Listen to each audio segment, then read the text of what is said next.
Et si je te disais que la vérité que tu crois sur toi-même pourrait être une illusion? Mon nom est Sophie Durand et je n'ai jamais cru à ces histoires d'expériences de mort imminente. J'ai toujours pensé qu'il s'agissait d'inventions, de délires de personnes en quête d'attention. Mais ce que j'ai vécu était réel. Par une nuit ordinaire à Egisheim, un village médiéval entouré de vignobles, j'étais seule chez moi, comme toujours. L'ampoule de la véranda a grillé et, sans réfléchir, je suis montée sur l'échelle pour la changer. Mais en un instant, tout a basculé. Un faux pas, un choc violent et ensuite le néant. Mon cœur s'est arrêté pendant 8 minutes. Ce que j'ai vu et entendu pendant que j'étais morte a bouleversé tout ce en quoi je croyais. Je suis sortie de mon corps, projetée dans l'inconnu, et au milieu des ténèbres, il est apparu. Jésus. Ce qu'il m'a montré était au-delà de tout ce que j'aurais pu imaginer. La vérité sur mon passé et sur qui je suis réellement. Mais la révélation la plus bouleversante restait à venir. J'ai toujours été indépendante. Dès mon plus jeune âge, j'ai appris que dépendre des autres était une erreur.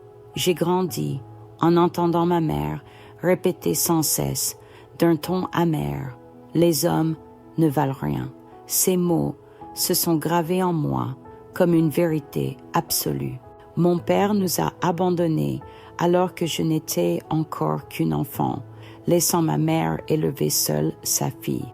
Elle travaillait toute la journée et, une fois à la maison, elle n'avait plus l'énergie de sourire. Sa douleur est devenue la mienne. Je me suis promis que jamais je n'aurais besoin d'un homme pour quoi que ce soit. À 16 ans, j'ai réalisé que je n'étais pas attirée par les garçons. Ce sont les filles qui m'intéressaient. Au début, j'ai tenté d'ignorer cette réalité, mais avec le temps, je l'ai acceptée. C'est moi, me suis-je dit. Je ne me suis jamais souciée de l'opinion des autres. Je faisais tout, toute seule. Si quelque chose se cassait à la maison, je le réparais. Si je devais porter quelque chose de lourd, je le faisais moi-même. Pour moi, être forte signifiait ne dépendre de personne. Je vivais seule à Egisheim, un village enchanteur, connu pour ses rues médiévales et ses vignobles. Le contraste entre les maisons colorées et les champs dorés attirait toujours les touristes. Pour moi, ce n'était que l'endroit où j'avais toujours vécu. Mais au fond de moi, quelque chose semblait incomplet. J'essayais d'ignorer ce sentiment. Je me convainquais que j'étais heureuse, que ma vie était exactement comme je la voulais. Puis, cette nuit-là, tout a changé. L'ampoule de la véranda a grillé, un problème mineur que j'avais déjà réglé des dizaines de fois. J'ai pris l'échelle, je suis montée, et au moment où j'ai tendu le bras pour visser la nouvelle ampoule, mon pied a glissé. Le monde s'est mis à tourner. J'ai senti un choc violent contre le sol. Une douleur fulgurante a traversé mon corps, mais avant même que je puisse crier, un silence absolu a tout envahi. C'est ainsi que je suis morte. L'instant suivant ma chute, tout est devenu noir. Mais ce n'était pas une obscurité ordinaire. Ce n'était pas comme fermer les yeux ou éteindre la lumière. C'était un vide absolu. Je ne ressentais plus de douleur, mais je ne sentais plus mon corps non plus. Le temps semblait ne plus exister. Ma première pensée fut « c'est un rêve ». Mais alors, quelque chose s'est produit. Peu à peu, j'ai réalisé que j'étais toujours au même endroit où j'étais tombée, mais quelque chose clochait. Tout semblait léger. Il n'y avait ni poids, ni peur. J'ai tenté de bouger et je me suis relevée sans effort. Mais lorsque j'ai baissé les yeux, mon corps était toujours là. Je me suis vue, inerte, sur le sol de la véranda, pâle, immobile. Mes yeux étaient entr'ouverts, sans vie. Un frisson m'a parcouru. J'étais morte. Ma première réaction a été de crier, d'appeler à l'aide, mais ma voix ne sortait pas. J'ai tenté de respirer, mais il n'y avait pas d'air. J'ai voulu toucher mon propre bras et ma main a traversé ma peau comme si j'étais faite de brume. La panique s'est emparée de moi. C'est à ce moment-là que j'ai entendu des pas précipités. Carlos, mon voisin, est arrivé en courant et s'est brusquement arrêté en voyant mon corps au sol. Son visage est devenu livide. Il m'a appelé « Sophie, tu m'entends ?» Mais j'étais là, juste à côté de lui. Je pouvais le voir, entendre sa voix, mais lui ne pouvait pas me voir. La panique monta. Je courus à travers la maison, cherchant un miroir, une explication. Mais c'est alors que je remarquai quelque chose d'encore plus effrayant. Je ne touchais pas le sol.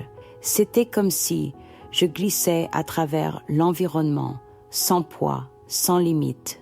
Et avant même que je puisse comprendre ce qui se passait, j'étais aspirée vers le haut. La maison disparut.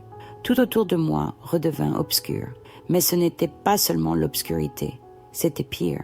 Un vide sans fin, sans couleur, sans forme. C'est alors que j'entendis les voix.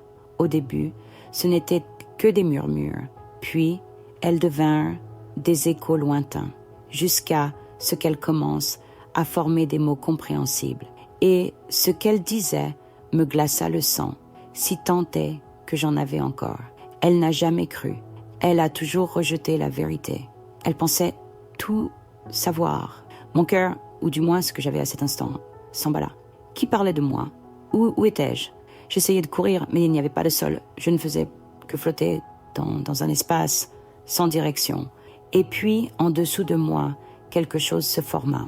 Comme si je regardais à travers une vitre invisible, je vis l'hôpital.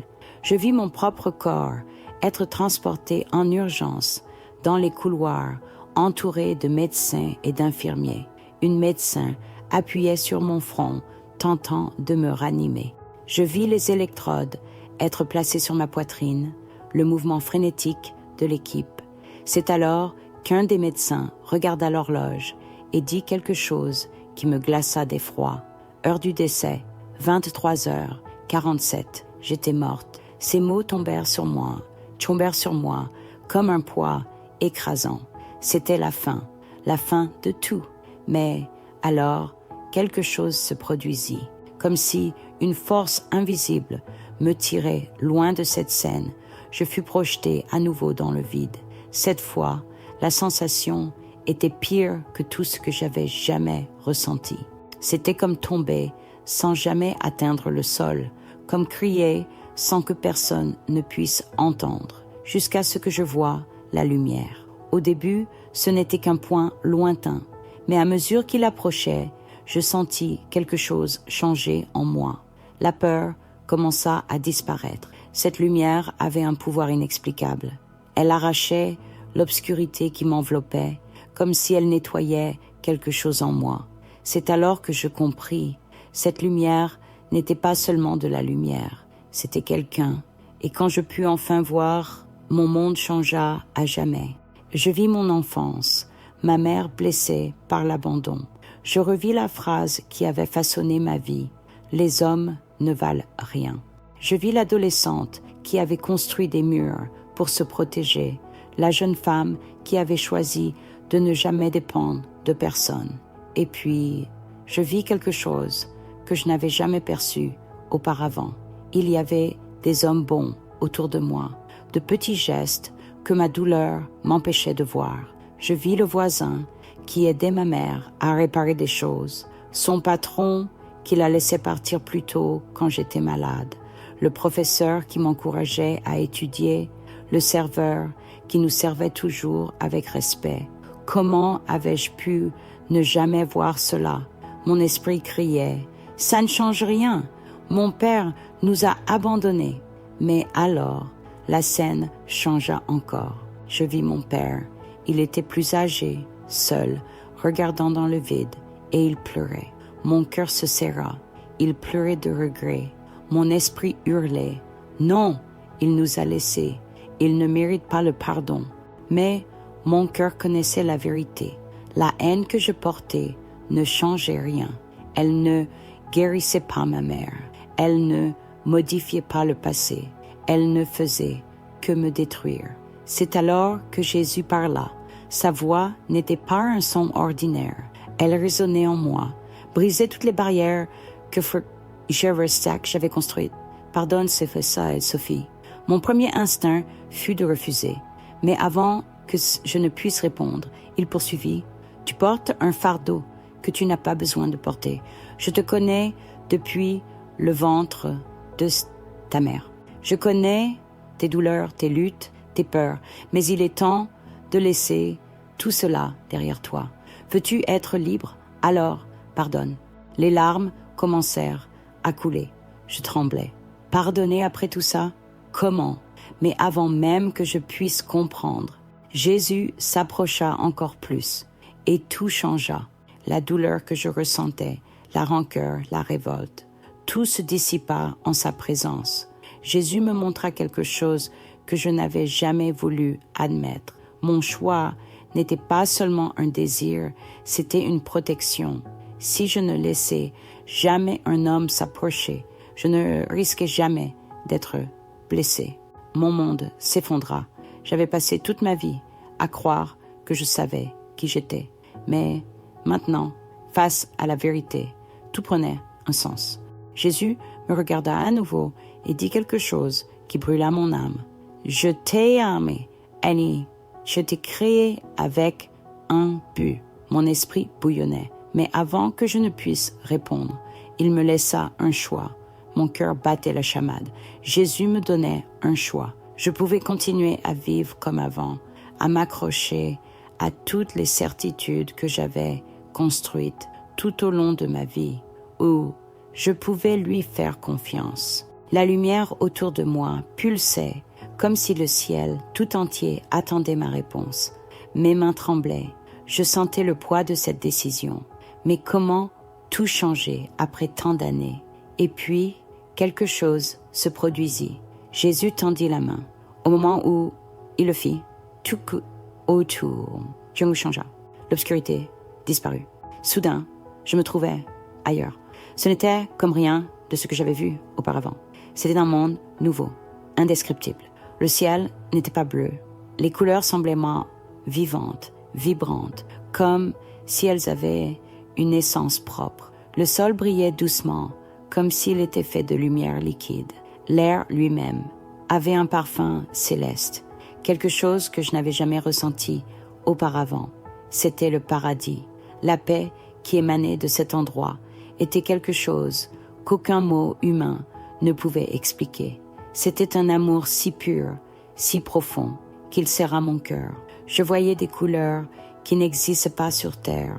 J'entendais des sons qui n'étaient pas exactement de la musique, mais qui touchaient directement l'âme. Et puis, j'ai vu des êtres célestes. Ils apparaissaient autour de nous, pleins de révérence.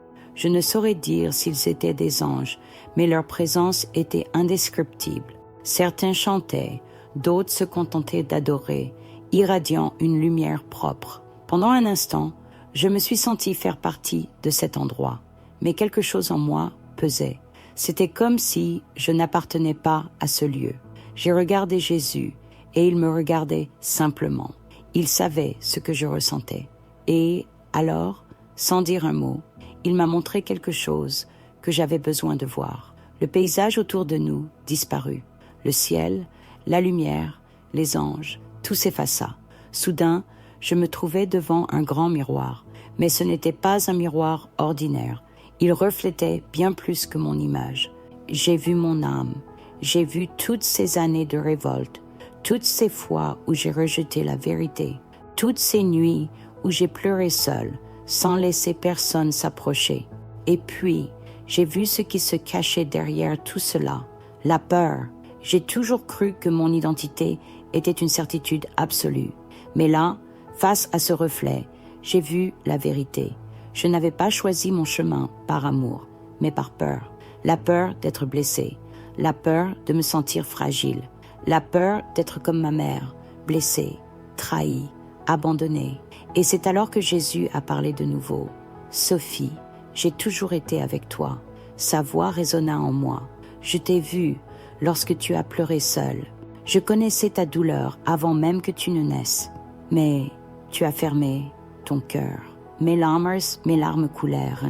Je t'ai créé pour quelque chose de plus grand, mais tu dois choisir. La lumière autour de lui semblait briller encore plus fort. Mon cœur, si j'en avais encore un, battait à tout rompre, puis tout s'éteignit. Je sentis un poids me tirer en arrière. C'était comme si quelque chose en moi luttait contre cette vérité. La scène du paradis disparut. Soudain, je me retrouvais seul dans le vide à nouveau. Mais cette fois, quelque chose était différent. Je ressentis une pression sur ma poitrine. Quelque chose me tirait en arrière. Où allais-je?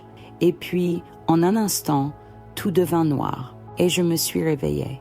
La douleur fut la première chose que je ressentis. C'était comme si j'avais été arrachée de force d'un lieu sans souffrance et jetée de nouveau dans un corps lourd, faible, brisé. Ma poitrine brûlait, ma tête pulsait. Le son insistant des machines qui bipaient, qui remplissaient l'air. L'hôpital, j'ai essayé d'ouvrir les yeux, mais tout était flou. Peu à peu, la lumière froide et artificielle a pris forme. Je sentis le poids d'un drap sur moi, l'odeur forte de désinfectant dans l'air. C'est alors que j'ai entendu des voix. « Agnate, elle est revenue. Mon Dieu, elle est revenue. » Le bruit de pas précipités résonna dans le couloir. La porte s'ouvrit brusquement et un médecin entra, me regardant avec de grands yeux. « Stéphanie, tu nous as fait une sacrée frayeur. » Le mot résonna dans mon esprit. Stéphanie, c'était le nom qui m'avait suivi toute ma vie. Mais maintenant, je n'étais plus la même. J'ai essayé de parler, mais ma gorge était sèche. Quand j'ai enfin réussi à émettre un son, une seule phrase est sortie. J'ai vu Jésus. Le médecin échangea un regard avec l'infirmière à ses côtés. Il semblait surpris, mais en même temps sceptique. « Tu as été morte pendant 8 minutes, Stéphanie, » dit-il en prenant ma main. « Ce que tu as vécu, ton cerveau a pu créer des images à cause du manque d'oxygène. Mais je savais, ce n'était pas un rêve, ce n'était pas une hallucination, c'était réel. L'éclat de la lumière, la voix de Jésus, la vérité qu'il m'a révélée, tout était vivant en moi. Et puis vint la question qui brûlait dans mon cœur. Comment pourrais-je expliquer cela à quelqu'un? Comment dire que j'avais vu le ciel, que Jésus m'avait montré la vérité sur ma vie, qu'il m'avait donné un choix? Ma poitrine se serra, et si personne ne me croyait. Les jours suivants furent un tourbillon. Ma mère fut appelée à l'hôpital et, en me voyant réveillée, éclata en sanglots. Elle me serra dans ses bras comme si elle avait peur de me perdre à nouveau. J'ai essayé de lui raconter ce qui s'était passé, que j'avais vu Jésus, qu'il m'avait montré la vérité sur ma vie. Mais dès que j'ai commencé à parler, son visage changea. « Ma fille, tu t'es cogné la tête. Cela peut être un effet du traumatisme. »« Non, maman, c'était réel. » Mais elle se contenta de serrer ma main, essayant de me calmer. « Tu étais inconscient, ma chérie. Ton cerveau a dû créer ces images. Ce n'était qu'un rêve. » Mais je savais que ce n'était pas un rêve. Le souvenir de Jésus, l'éclat de sa lumière, la paix indescriptible de cet endroit, tout était vivant en moi. Plus j'essayais de me taire, plus cela brûlait en moi. Je devais le raconter au monde. Mais, et si personne ne me croyait? Les jours suivants, j'ai tenté de reprendre ma routine, mais rien ne semblait pareil.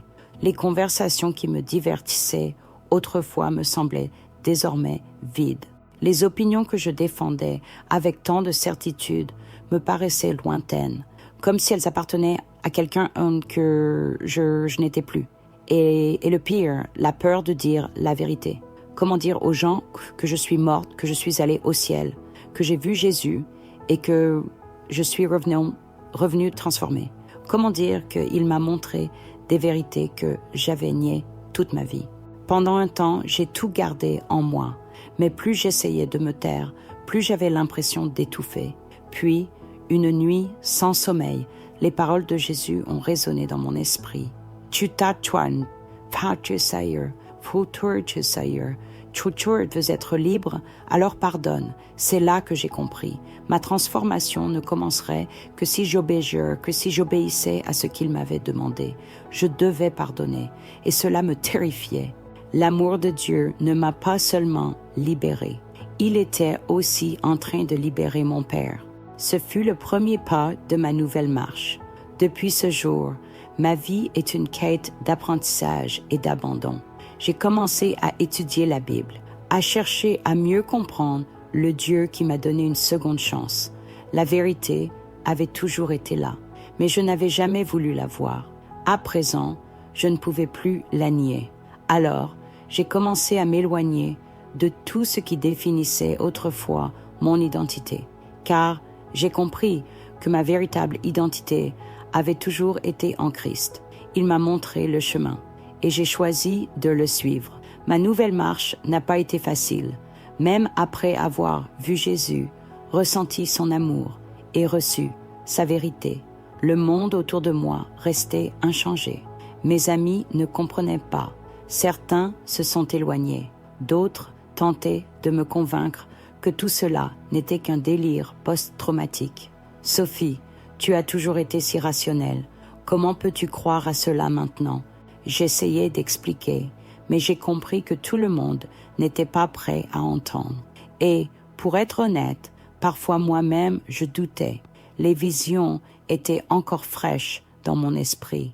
Le toucher de Jésus, ses paroles, étaient plus réelles que n'importe quel souvenir de ma vie. Mais alors, la peur frappait à ma porte. Et si tout cela n'était qu'une illusion? Et si je me trompais? C'est à ce moment-là que j'ai ouvert la Bible pour la première fois depuis mon expérience. Et j'ai lu Jean 8, 32. Vous connaîtrez la vérité, et la vérité vous rendra libre. À cet instant, tout prit son sens. J'avais été libérée. Le fardeau que j'avais porté toute ma vie disparut. La révolte, la peur, la douleur, tout fut dissous par l'amour de Christ. Mais désormais, un défi se dressait devant moi. Vivre cette vérité et, plus encore, la partager. C'est là que j'ai compris. Mon expérience n'était pas seulement pour moi. Je suis revenue pour une raison et je devais la raconter au monde. Je suis revenue pour témoigner de la vérité. La vérité que j'avais niée toute ma vie.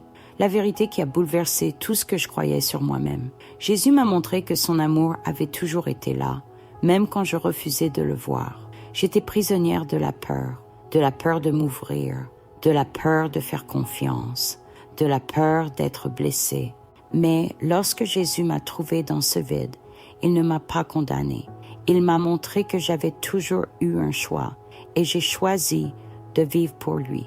Mon identité ne résidait pas dans les douleurs du passé. Mon identité avait toujours été en Christ. Et maintenant, je te pose cette question. Combien de vérités as-tu évité de voir? Combien de choses dans ta vie sont le reflet de la peur plutôt que de l'amour? Si cette histoire a touché ton cœur, partage-la. Laisse un commentaire. Crois-tu que nous vivons les temps prophétisés dans l'Apocalypse? Je suis revenu parce que Jésus voulait que ce message soit raconté. Et peut-être veut-il que tu l'entendes aujourd'hui. Que Dieu te bénisse.